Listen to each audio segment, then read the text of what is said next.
Hello, and welcome to the Scope of Things podcast, a no-nonsense look at the promise and problems of clinical research based on a sweep of the latest news and emerging trends in the field and what I think is worthy of your 30 or so minutes of time. I'm Deborah Borfitz, Senior Science Writer for Clinical Research News, which means I spend a lot of time with my ear to the ground on your behalf and a lot of hours every week speaking to top experts from around the world. Please consider making this your trusted go-to channel for staying current on things that matter, whether they give us hope or cause for pause. In another 10 minutes or so, I'll be speaking with Hannah Kemp, Vice President of Surgo Health, about efforts to bring the patient perspective at scale to healthcare, including clinical trials. But first, the latest news, including the use of artificial intelligence for trial screening and recruitment purposes, the possibility that a diabetes drug may help treat sleep apnea, some questionable advice the FDA has given departing staffers, an innovative platform for integrating clinical research into everyday patient care, a new web portal that could help close some research gaps specific to youth prediabetes and diabetes, and why the entire clinical trial enterprise may need to be revamped to eliminate systemic biases. Mass General Brigham researchers have found that generative AI could increase clinical trial screening efficiency. Investigators assessed the accuracy and cost of a large language model named Rectifier in identifying patients who met the enrollment criteria for a heart failure trial based on their medical records. For criteria that require reviewing patient notes, they found that Rectifier screened patients slightly better than disease-trained research coordinators who typically conduct screening, and for a fraction of current costs at about 11 cents per patient. The hard work now begins to figure out how best to integrate this AI capability into real-world study workflows, since doing so could introduce bias and missed nuances in medical notes. Plus, a change in how data is captured in a health system could significantly impact Rectifier's performance. The authors therefore recommend that trials have a clinician double-checking any eligibility decisions made by AI. A link to the study can be found in the show notes. Meanwhile, in London, researchers have demonstrated the potential for AI to significantly reduce the time and cost required to recruit clinical trial patients for an advanced form of dry age-related macular degeneration called geographic atrophy that can lead to irreversible vision loss and legal blindness and afflict some 5 to 10 million people globally. The AI model was assessed by running the algorithm on retinal scans from an ethnically diverse data set of more than 300,000 patients over 15 years. It identified almost twice as many candidates, and with higher precision compared to the traditional approach of finding clinical trial patients via a keyword search in electronic health records. Importantly, the system quickly differentiated between nuanced stages of the disease and excluded patients with coexisting conditions that might rule them out of trial participation. The investigators say their findings suggest AI can facilitate automated pre-screening for clinical trials for the eye disease, enabling site feasibility assessments, data-driven protocol design, and cost reduction. Check out the full study in Ophthalmology Science to learn more. The first effective drug therapy for sleep apnea, addressing both respiratory and metabolic complications of the disease, has been identified by an international team of researchers, and it's a medicine currently used to manage type 2 diabetes. Investigators ran a pair of Phase 3 randomized controlled trials, the latest of which involved 469 participants from 9 different countries diagnosed with clinical obesity and living with moderate to severe obstructive sleep apnea. Some did and others didn't. Simultaneously used continuous positive airway pressure, aka CPAP therapy. The drug, called tirzepatide, was found to significantly decrease the number of breathing interruptions during sleep, in some cases enough to potentially dispense with a largely unpopular CPAP machine, as well as reduce the risk factors of cardiovascular disease and improve body weight. Next steps include clinical trials to examine longer-term effects of tirzepatide. If brought to the market, the impact could be dramatic, given that the number of sleep apnea patients worldwide is now estimated at close to 936 million. Again, You can link to the study from the show notes. In an investigation by the BMJ Journal, the FDA is being called out for permitting former staffers to influence the agency once they become industry lobbyists, despite restrictions on post-employment lobbying. The evidence includes 2 FDA officials working on COVID vaccine approvals who were proactively informed by FDA ethics staff that they could indirectly lobby the agency as they left for jobs with Moderna. It's noteworthy that every FDA commissioner since the year 2000 has gone on to work for industry. The FDA, for its part, says it doesn't necessarily equate, quote, working behind the scenes, unquote, to lobbying activities, indirect or otherwise. U.S. lawmakers recently introduced bills to prohibit former health sector employees from serving on the boards of manufacturers of drugs, biological products, or devices after public service, but none of those bills have yet to pass. See the show notes if you'd like to know more. Empower Medicine has just announced a collaboration with Merck to allow more oncologists and the patients they treat to participate in cancer clinical trials via a real-time registry and point-of-care platform that combines technology, AI, and embedded research staff. The startup has been leveraging the platform for integrating clinical research into everyday patient care, rather than leaving them to operate as competing systems, as the means to expand a network of oncology clinics and biopharmaceutical company collaborations. Slow, inefficient trial enrollment processes and a lack of insights into patient populations is blamed for 8 of the 10 years it takes the average cancer drug to go from development to market.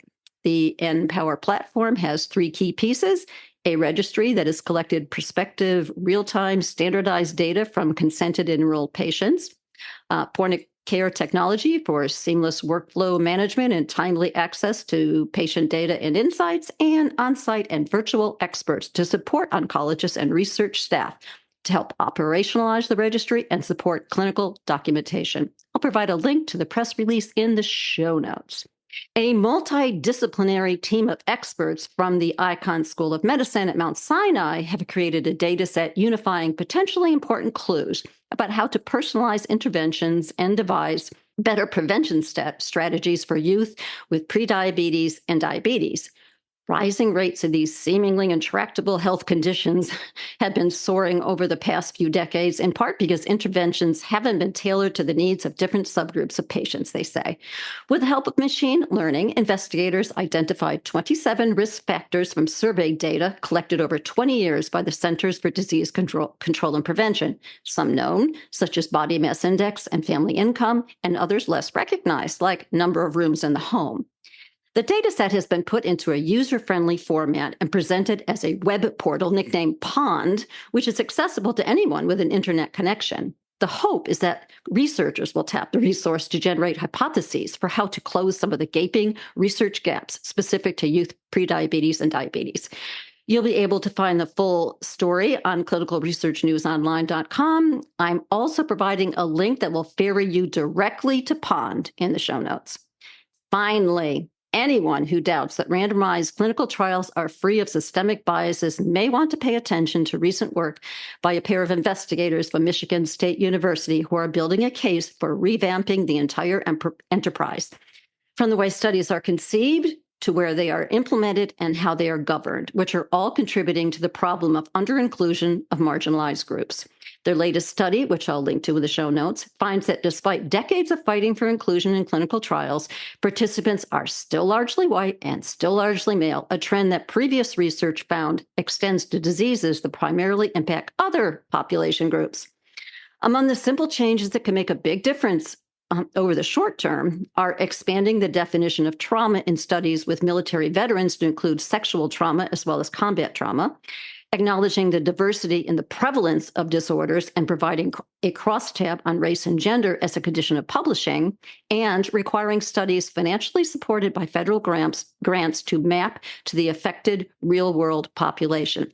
Lots of fresh ideas here, which I cover in detail in a story you can find on clinicalresearchnewsonline.com. It is now time for a Q&A with Hannah Kemp about how Surgo Health goes about unlocking the why behind patient behaviors, which should be highly enlightening. Welcome to the show, Hannah. Hi, Deb. It's so great to be here. Thanks for having me. Oh, sure thing. Well, I want to start with the big picture before diving into the particulars about what Surgo Health is doing for clinical trials. And that's because the concept of patient focused drug design has been getting a fair amount of attention over the past decade. Yet I remain under the impression that there is more lip service going on than actual patient engagement in the clinical development process, based on how studies are being set up anyway. Since you have a front row seat to all this, Hannah, what do you think? And is the situation with trials a mirror image of what you're seeing in the larger world of healthcare? It's a good question. I would say, patient-focused drug design, I would say, has indeed become a buzzword in the industry, right? And I think it reflects a growing acknowledgement of the importance of, having patient perspectives at every stage of the process, both in clinical trials and healthcare. But between you, me, and all of your listeners, I'll be honest, I think there's a long way to go in terms of making patient centricity every part of drug development and clinical trials. I'm going to Mhm. give you the most simple example of something that we're working on. Okay. So we're working on a pediatric vaccine trial that was falling behind on its enrollment targets. And so we brought our data together, looked at lots of different factors. And to recruit caregivers in pediatricians' offices, they were hanging flyers. And on the flyers, they had a bunch of illustrations of needles on them. Now, put yourself in the shoes of a parent with a newborn or an infant. Mhm. Well, the idea of giving your newborn a bunch of extra shots is probably the most far from appealing proposition that you could imagine for a parent, right? You got And it. in this particular case, the trial actually wasn't increasing the number of shots the baby would get, but instead it was an enhancement of the standard immunization trial. But it was that simple patient insight and how they were communicating that really kind of helped flip the switch. And when we did this and we brought more data in, and I'm going to talk about that in a minute, Okay. recruitment went up. But this was, after many months of being delayed. I mean, imagine if we had that data from the beginning and it hadn't, the trial hadn't had the delays. So, I mean, so often in healthcare, we make assumptions. How do we recruit patients? What do patients want? What do they need? Without really looking at the data, or even when they do, those patient experiences, those preferences, they can be overshadowed by regulatory requirements, scientific priorities, or frankly, someone operational constraints. I don't want to have to change my protocol, et cetera. Mm, This is really the reason why we started Surgo Health, because we believe that the human side of healthcare is missing. yeah. In 2014, there was a study that said more than 80% of healthcare outcomes are driven by factors outside of the four walls of the clinic. About half of that is social determinants of health, or SDOH, things like where someone lives, socioeconomic status. And addressing this has gone to, some traction in healthcare. But the other half are things like that are really crucial to address: patient behavior, patient biases, beliefs, where they get their information from, who do they trust, patient perspectives. I mean, they have a huge impact on outcomes. Everything from participating in a trial to being able to take your, medication that you're prescribed, but are often missing from players working across the healthcare system. And this is where we really try to come in, bringing this data rapidly and at scale so that our partners don't have to wait until they're 4 months into a trial and behind on their targets. We can help provide this data and these patient insights in days to weeks. Wow. Well, yeah, and that's a lot of moving pieces for any one company to keep track of, for sure. What sort of data is Surgo Health bringing to bear to amplify the patient voices we're talking about here, and their lived experiences and perspectives that shapes, how and why they engage with healthcare and clinical trial opportunities, and where does this data live? Yeah. So our goal is really to help unpack the why, right, behind patient behaviors and patient outcomes.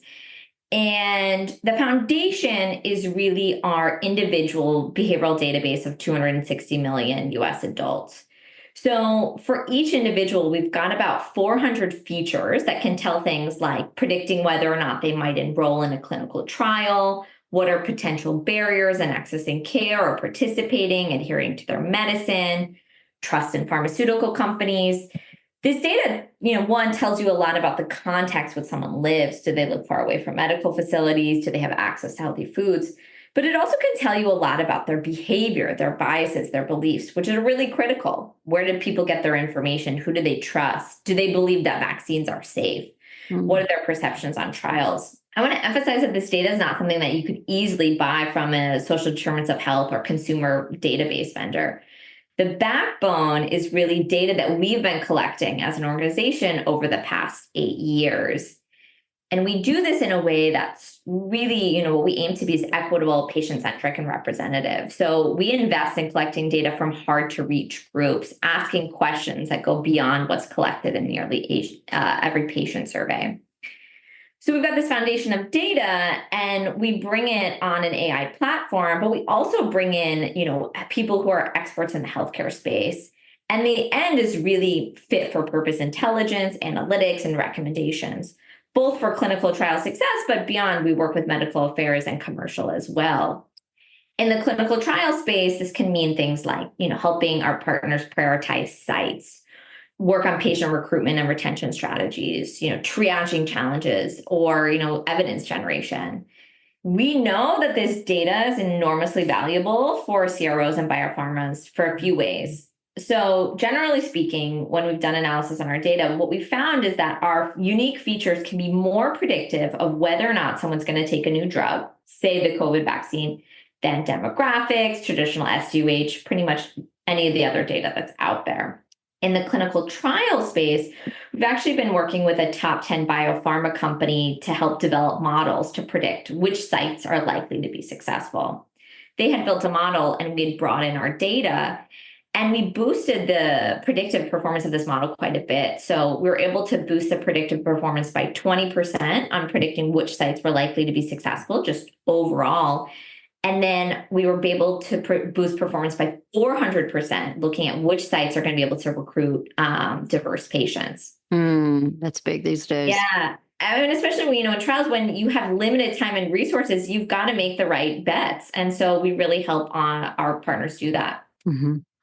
Okay, but let's dig in a bit more on the value of this data to clinical trials, specifically in the more challenging area of recruitment and retention, given how complex study protocols have grown.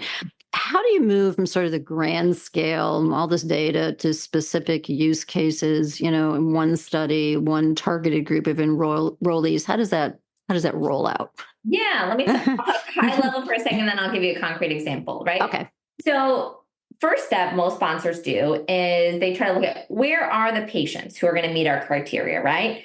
They look at prevalence, claims data, EHR data, et cetera. But this data tells you nothing about whether these patients are willing and able to participate in a trial or how to help them to adhere to the trial.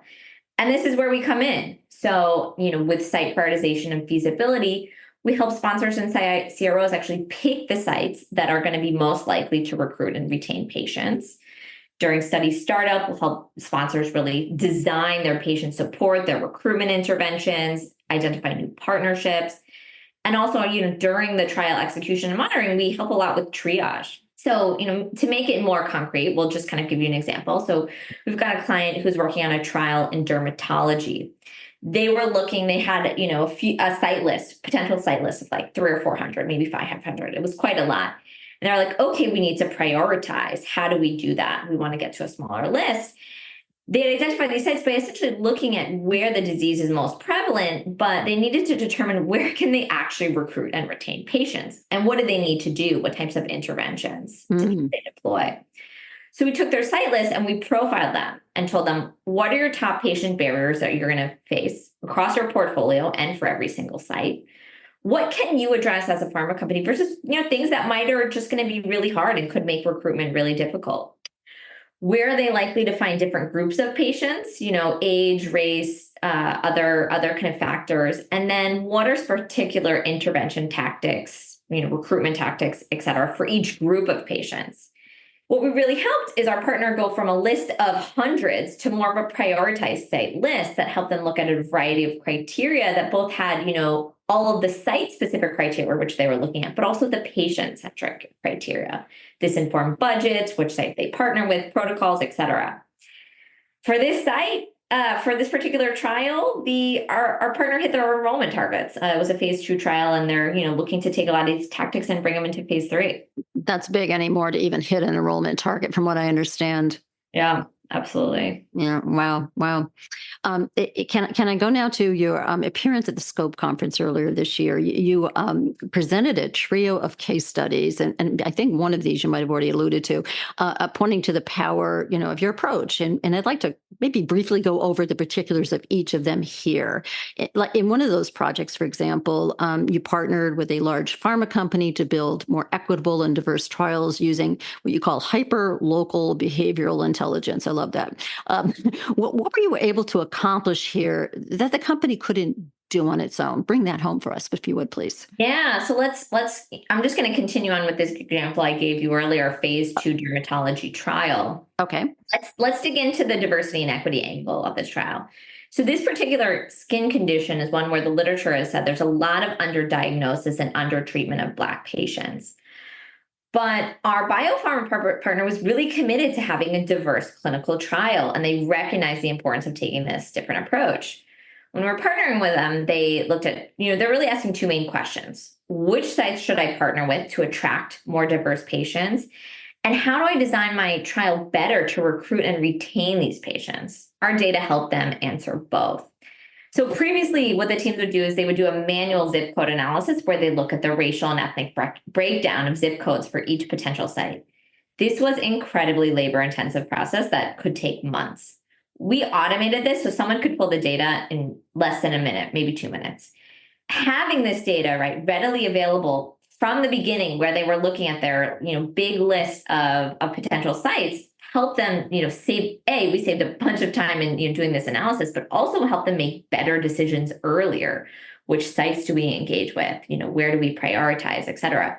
Mhm. I think, but importantly, it also helped provide intelligence on how do you recruit diverse patients. So with our data, we can actually break down what are the barriers for, say, a population of patients overall, but then how is that different for, say, Hispanic patients or Black patients, et cetera. And we Mhm. did this and we found some interesting differences. So for example, at one site, right, we could say, overall, here's the level of health literacy for the population. But when you look at, Hispanic patients, that's actually a lot different. And now you need to kind of have different approaches. We also brought in, community partners for every potential different site, just kind of that mapping. So like, okay, if we wanted to partner, what would that look like? We also had the ability to kind of automate that and do that, really fast. I think the biggest thing that we were able to bring that our partner was really unique data, but for them, it was being able to design this, trial in a more patient-centric way, but also saving time, right? Mhm. Helping accomplish their goals, recruit more patients, but doing this in a way where they weren't spending months and months doing this manual zip code analysis. And like I mentioned earlier, I mean, this trial, they hit their targets and now moving on to the next phase. Wow, wow, that is exciting stuff. Okay, so let's move on to this other case study you presented. And in this case, it was many sites were getting behind and hitting their enrollment targets for a pediatric vaccine study, and you were called in to assist. Tell us how that went. What was your role? That what you'd bring to the table here. Yeah. So in this particular case, the challenge was about half of the trial sites were falling behind 3 months in. And the sponsor, their thought was, well, people are just vaccine hesitant. This is the primary obstacle. And we stepped in and said, let's really unpack that to see, is it really vaccine hesitancy? Or, if not, what else is it? And what should the sponsor do about it? So to do that, we brought together a few different data sets. We took our sociobehavioral profiles, which I talked about earlier.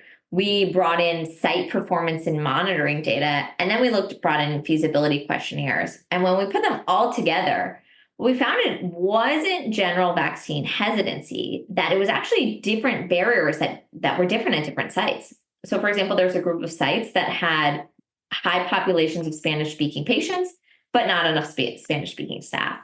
Mhm. Other sites actually didn't have capacity to create, effective recruitment material, social media presence, et cetera. And for other sites, actually, it was the challenge of getting to the extra appointments and the financial and transportation considerations that just kind of turned patients off from the beginning. There's only a few sites that were struggling with vaccine hesitancy. And so what we did with this data is we really helped our partner think about a holistic strategy to address performance issues, but that was really tailored for the different needs of the different sites. We helped our partners, for example, design kind of call scripts and checklists to really actually take this information and in a consultative manner work with their sites and say, how do we address this?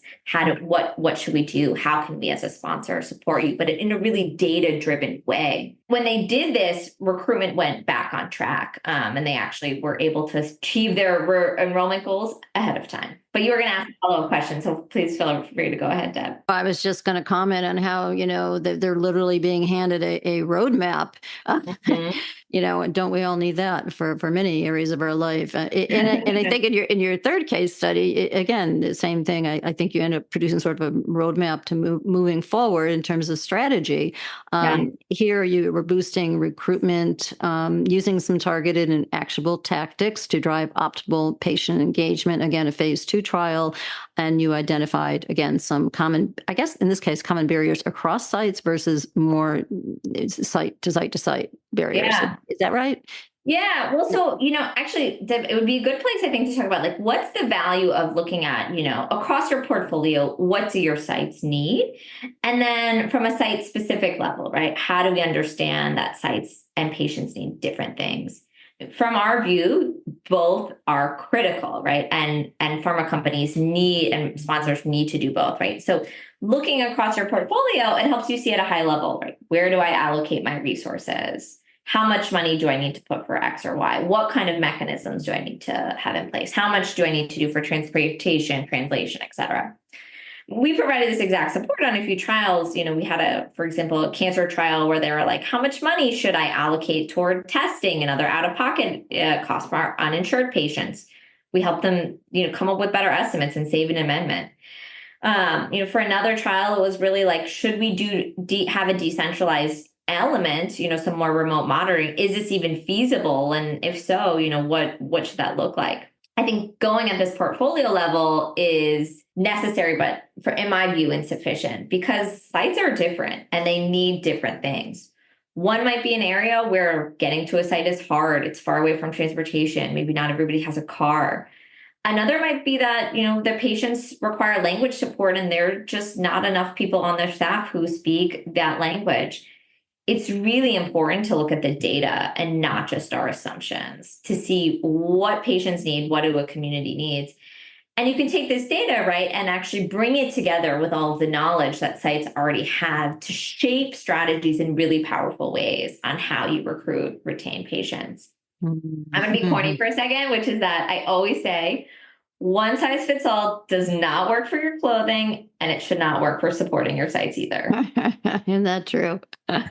Okay, well, I got to ask you one more question, which I think is going to be highly relevant. These recommended solutions, or at least their action plans, roadmap, whatever we want to call it, they can't always be an easy sell to study sponsors who are notoriously conservative and budget conscious. Have you encountered any resistance, or is that more the exception than the rule? And how are you most often able to sort of make the case for needed tactics? Yeah. First of all, I always ask, what's the cost of the status quo, right? What's the cost of not making these investments? 85% of trials fail to recruit enough patients. Yeah. An amendment costs $500,000. Replacing a patient costs $20,000. From my perspective, and these are just industry averages, right? It can be more in some trials. From my perspective, not investing is really where the risk is. Now, right, from a practical perspective, this is going to vary based on sponsor, right? And sometimes even within a company. I think when we come with these metrics, we also really try to emphasize how much time this is going to save you. So in one of my earlier examples, we saved months of a team's time. Well, the value to that, is hundreds of thousands of dollars when we're trying to get a drug to market, right? Yeah. Avoiding the cost of an amendment, that's $500,000. I think we've got these metrics as an organization, and I would love to see more people and organizations kind of across industry come together and say, what is the meta-analysis of making these investments, putting patients forward? How does this really, across many, many trials, improve your ROI, make things faster, avoid all these painful changes? From where I've seen is, if you put the money in, you're going to see the ROI. And if you do it in a data-informed way, when you really take patient perspectives into account, how much time, how much money do you spend, and how successful is your trial? I'd love to see more people kind of join in and come up with some of these metrics to convince more people. Yeah, join the chorus, right? Yeah. Oh, wow, Hannah, you certainly seem to have your hands full. But I think you're making a very good case for how sponsors can better reach their goals on clinical studies. This all makes perfect sense the way you present it. I've heard some very good things about the work of Surgo Health, by the way, which is why I invited you on the show today. Thanks for agreeing to be my guest on this episode. Really appreciate it. Yeah, thank you so much, Deb. This was a really fun conversation. We will continue it offline. Absolutely. As always, a big thank you to everyone out there for listening in. If you're not subscribed to this podcast yet, please consider going to Apple Podcasts and doing so right now so you don't miss your monthly dose of news and perspectives you'll be hard-pressed to find anywhere else. And if you're up for it, I'd also be very grateful if you'd leave a rating and review while you're there. One more thing before we go. If you'd like today's conversation and is only a glimpse of what you can expect from Scope Europe presenters and panelists, please plan to join us on October 29th and 30th in Barcelona, when clinical operations executives will be sharing best practices and discussing optimizing digital and hybrid trials in Europe and across the globe. Save an additional 10% off any current rate by using the code SOT10. For more information, visit scopesummiteurope.com.